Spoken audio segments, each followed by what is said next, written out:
দেশ গড়ার পরিকল্পনায় যুব সমাজকে সম্পৃক্ত করতে এবং আগামী জাতীয় সংসদ নির্বাচনে ধানের শীষের বিজয় নিশ্চিত করার লক্ষ্যে নলছিটির কুলকাঠিতে যুবদলের প্রস্তুতি সভা অনুষ্ঠিত হয়েছে।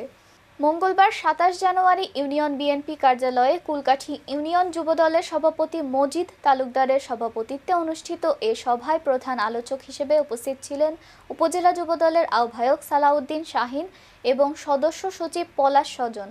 এছাড়া আরও উপস্থিত ছিলেন উপজেলা যুবদলের যুগ্ম আহ্বায়ক জিয়াল করিম মিঠু এবং উপজেলা ছাত্র দলের সাবেক সহ সভাপতি রাসেল হাওলাদার।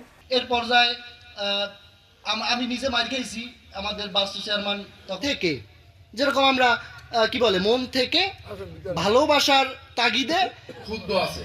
কারণ হইল যখন আন্দোলন সংগ্রাম হয়, বড় বিষয় হলো আপনারা জানেন ফ্যাসিস্ট স্বৈরাচার হতে এবং পাকিস্তান বিরোধী আন্দোলন থেকে যতগুলো অভিনন্দন। প্রিয় বন্ধুরা, আমরা অনেক কিছু শুনলাম, অনেক কিছু দেখলাম, কি জানতে চাইলো সেটার দিকে না তাকিয়ে আমাদের কিন্তু ধানের শীষের পক্ষে কাজ করা উচিত। কারণ এই দীর্ঘ যুবদলের ভাইরা আসসালামু আলাইকুম। সংগ্রামী সাথী ও বন্ধুগণ, অনেক কথাই হয়েছে।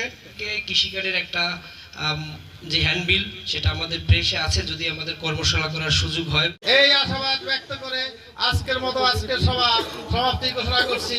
বাংলাদেশ